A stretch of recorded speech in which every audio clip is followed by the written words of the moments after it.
right, so we got a few questions here, Ali, on letters of recommendation. Sure. Who to ask, how many do you need, and what if you haven't kept in touch with your professors? Okay. You're going to have to remind me again. Okay. Sure. So I'll start with the second one, which was how many do you need? School specific. So typically speaking, 2 or 3, but make sure to look at the requirements of the school. Some schools will say 4 is okay. I've never seen any school that said fewer than 2. So you just have to look at the requirements and follow what they say. The first part of that question was, who do you get them from? Who to ask, yeah. Okay, who do you ask? The most important, the most valuable letters of recommendation are academic, by far. Now that's tricky if you've been out of school and you haven't stayed connected with your professors. So it's tricky, but I'm going to tell you that those are the best, because you have faculty members sitting on the admission committee who they speak the same language as professors from your undergraduate. So they hear that, they like that, and they understand it when they see a letter that says, I have taught thousands of students and Steve is among the top 10% of students I have ever taught. That means something, and that means something concrete to a faculty member who's sitting on the admission committee. So close second, if you can't get those academics. Let me just tell you about, on the academic letter of recommendation, we get this question a lot. Does it matter if it's, a top professor? Can it be the teaching assistant in my class? Who's the best person? The best person is the person who knows you, who's worked with you, you've done substantial work for, who actually can say something meaningful about who you are.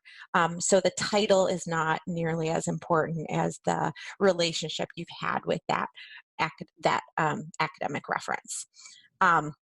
Professional letters are also very good, and especially for people who've been out of school for a bit.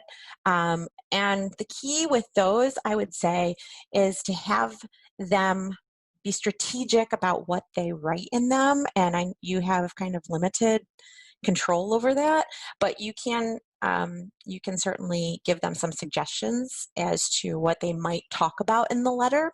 And you want them to talk about the kind of skills that you actually need to be a good law student. So your analytical skills, your research skills, those kind of things. I would say that letters of recommendation are incredibly important. And people probably don't realize how important they are, but they can really, an average one, or I've seen some bad ones, they can really hurt an applicant very much. And the third question was, I don't remember. If you haven't kept in touch with them for a while. Right. So if you have someone in mind you haven't kept in touch with for a while, you need a little bit of time to reacquaint yourself with them. So I would suggest starting that communication back up, let them know who you are. Maybe, certainly I would say over time, but maybe in the beginning you can remind them of who you are by sending your resume, remind them of the class that you had with them, remind them of, start the communication early and work your way up into full on, then getting the letter from them. Make sure, probably the biggest thing is make sure they can write you a stellar letter of recommendation. Ask them straight out, can you write me a great letter of recommendation? And if they hesitate, if they say no, which they might, or they might say, well, I don't know you that well, but I can certainly say that you showed up to class and you got an A. That's not the letter that you want. I would go somewhere else. Thanks for tuning into the show. Please subscribe if you haven't done so already to be notified of new episodes as I release them.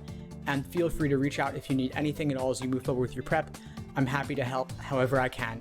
In the meantime, I'll wish you all the best and take care.